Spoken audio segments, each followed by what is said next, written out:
Oke, Assalamualaikum warahmatullahi wabarakatuh. Perkenalkan, nama saya Rifki Aditya Mahendra dari Universitas Krishna Kebayana, program studi Informatika Engineering, kelas A1 dengan NIM 24702310003. Di sini saya akan mendemonstrasikan proyek sebagai bentuk tugas UAS untuk mata kuliah pengolahan citra.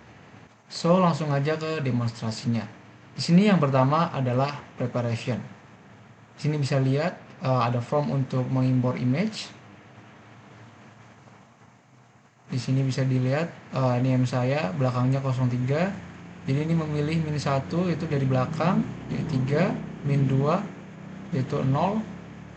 Di sini ada syaratnya, jika NIM-nya yang dipilih ada 0, maka akan otomatis menjadi 10. Oke, langsung aja demonstrasikan proyeknya saya jalankan.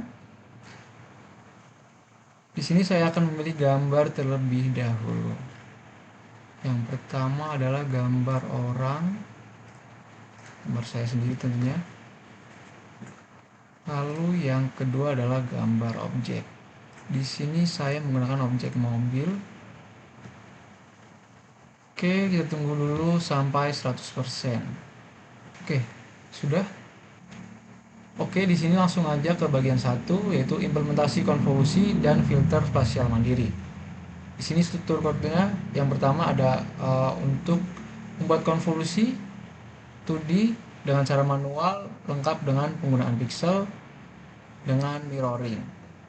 Di sini yang kedua saya membuat kernel filter Gaussian untuk matematis berukuran 3x3 dan 6x6. Lalu di sini saya menerapkan Sobel untuk X dan Y secara manual untuk mencari gradien perubahan warna untuk mendeteksi tepi garis pada wajah saya. Di sini adalah hasil output dari bagian nomor 1. Di sini ada citra aslinya, di sini ada Gaussian blur dengan 3x3, di sini ada yang 6x6. Di sini ada output juga yang mendeteksi tepi atau sobel. Oke, di sini lanjut pada bagian 2, yaitu operasi geometrik dan interpolasi bilinear. Untuk alur code-nya, yang pertama di sini adalah menghitung dimensi ukuran kanvas agar gambar hasil rotasinya tidak terpotong oleh bagian sudut. Lalu yang kedua di sini menggunakan teknik black hawk mapping dari koordinat kanvas baru ke koordinat gambar asli. Terus di sini dia menggunakan rumus interpolasi bilinear, yaitu mengambil nilai rata-rata untuk mengisi warna piksel baru agar rotasinya terlihat halus dan nggak pecah-pecah. Tujuannya yaitu di sini memutar gambar, merotasikan wajah sebesar n kali 10. Untuk n-nya yaitu saya tadi 3, jadinya sebesar 30 derajat. Di sini bisa dilihat outputnya. Di sini ada citra asli, di sini output setelah dirotasikan 30 derajat. Lalu masuk ke bagian 3, yaitu penapisan kawasan frekuensi FFT. Di sini untuk alur code-nya yang pertama adalah dia mengubah citra wajah ke domain spesial, yaitu menggunakan fungsi FFT 2D. Lalu dia membuat filter tajam untuk filter BHPF agar frekuensi cutoff sebesar 20 secara manual. Di sini bisa dilihat frekuensi cutoff. Lalu dia di sini mengalihkan spektrumnya frekuensi citra dengan filter BHPF, lalu mengembalikannya lagi ke bentuk semula menggunakan inverse FFT. Di sini tujuannya yaitu untuk melakukan filter ketajaman untuk mendeteksi tepi di domain frekuensinya. Di sini bisa lihat untuk outputnya, di sini ada citra asli, spektrum magnitudo untuk log scale, di sini spektrum magnitudo yang orinya, di sini ada hasil HPP untuk frekuensi cutoff 20, lalu untuk ordo filternya 2. Lalu selanjutnya kita ke bagian 4. Bagian 4 ini ada morfologi dan analisis geometri citra biner. Untuk struktur code-nya di sini yang pertama dia ngubah citra objek menjadi gambar hitam putih dengan nilai ambang, batasnya threshold-nya tuh 127 di sini. Bisa dilihat. Lalu yang kedua, strukturnya di sini dia melakukan operasi closing, dilasi diikuti erosi dengan secure element dan ukurannya itu 3x3, ini bisa dilihat. Lalu yang selanjutnya strukturnya dia menghitung luas. Jadi luas dari pixel bernilai satunya, dia mencari koordinat rata-ratanya dari X dan Y dari pusat masanya. Di sini bisa dilihat untuk outputnya, di sini citra biner objek, ini hasil tadi threshold 127. Lalu di sini untuk hasil closingnya, titik pusatnya tadi di sini di X.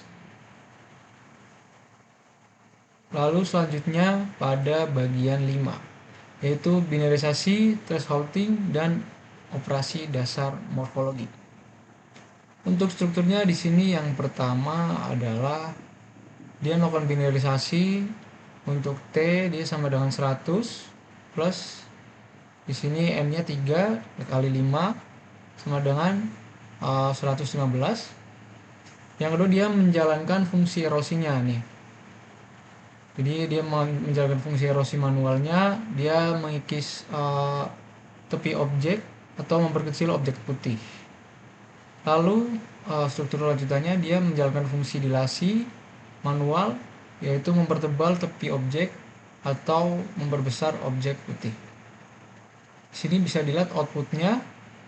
Ini rumusnya tadi yang disebutkan pada struktur code pertama. Ini T 100 plus N, N-nya itu 3 dikali 5. Ini sama dengan hasilnya outputnya 115. Sini bisa dilihat output gambarnya citra biner asli untuk threshold sama dengan 115. Ini hasil erosinya, lalu di sini hasil dilasinya. Lalu di sini nomor 6 ada analisis struktur objek dengan opening dan closing. Di sini ada hasil analisisnya dari outputnya. Ini saya akan bahas nanti, saya akan membahas struktur codingnya dulu. Di sini yang pertama tuh dia ngambil gambar biner dari nomor 5-nya. Lalu dilanjutkan dia yang pertama ini melakukan proses closing terlebih dahulu. Lalu dia selanjutnya dia menjalankan proses opening. Lalu di sini bisa dilihat outputnya. Yang pertama ada citra biner aslinya. Lalu ini setelah closing dan setelah opening. Di sini saya akan membahas untuk hasil analisisnya. Di sini yang pertama dampak operasi closing yaitu dilasi dan erosi. Ini yang pertama menyatukan struktur internal, yaitu secara visual opening closing itu dia berhasil menutup lubang-lubang hitam dan celah kosong pada mobil. Bisa dilihat di sini, ini awalnya ada objek-objek hitam, lalu di sini setelah closing dia ditutup untuk objek-objek hitamnya. Lalu yang kedua di sini meningkatkan soliditas objek. Di sini bisa dilihat untuk pixelnya dia jadi segini menjadi segini, jadi lebih valid. Lalu selanjutnya untuk dampak operasi opening, yaitu erosi dilanjutkan dengan dilasi. Ini yang pertama ada eliminasi the raw noise. Di sini bisa dilihat hasil closing dilanjutkan opening. Bintik-bintik putihnya, noise-nya yaitu mengambang di area belakang. Jadi langsung terhapus bersih. Sini bisa dilihat, sini awalnya di bagian depan mobilnya ada bintik-bintik putih, lalu setelah opening di sini sudah hilang. Di sini dia mengalami penurunan jumlah pixel. Dia membuktikan bahwa bagian-bagian noise kecil itu nggak menyatu sama objek utama dan berhasil dibuang. Oke, saya lanjutkan untuk nomor 7. Ekstraksi tepi objek biner spasial 8 ketetanggaan. Untuk struktur code-nya, dia yang pertama dia melakukan pemindaian looping untuk pada setiap pixel bernilai 1, pixel putih bernilai 1. Lalu yang kedua, dia mengecek 8 pixel ini, 8 pixel tetanggaan di sekeliling atas, bawah, kanan, kiri, dan diagonalnya. Lalu selanjutnya ini bisa dilihat jika ada minimal satu tetanggaan yang bernilai 0, atau berada di lingkungan luar batas gambar, maka pikselnya itu ditandai dan disimpan jadi piksel tepi. Lalu bisa dilihat ini outputnya. Ini citra biner sebelum diekstraksi tepinya. Ini dia hasil ekstraksi tepi 8 tetanggaan. Ini bisa dilihat tepi-tepinya lebih terlihat daripada sebelumnya. Lalu selanjutnya nomor 8, yaitu perhitungan fitur geometri, luas, dan perimeter. Di sini strukturnya yang pertama dia luas dan areanya dia menghitung dari total penjumlahan seluruh pixel putih pada gambar hasil pembersihan akhir di nomor 6 tadi. Lalu yang kedua, perimeternya ini dia menghitung dari total jumlah seluruh pixel putih yang membentuk garis tepi tadi. Tadi bisa dilihat di sini ada garis tepi di nomor 7. Lalu bisa dilihat di sini hasilnya dari bagian ini, outputnya di sini citra biner objek, dia luasnya 7308 pixel. Lalu untuk perimeternya, untuk hasil dari yang sebelumnya dari nomor 7 itu jadi 1558 pixel. Oke, mungkin segitu saja demonstrasinya sebagai bentuk tugas UAS untuk mata kuliah pengolahan citra. Sekian dari saya. Wassalamualaikum warahmatullahi wabarakatuh.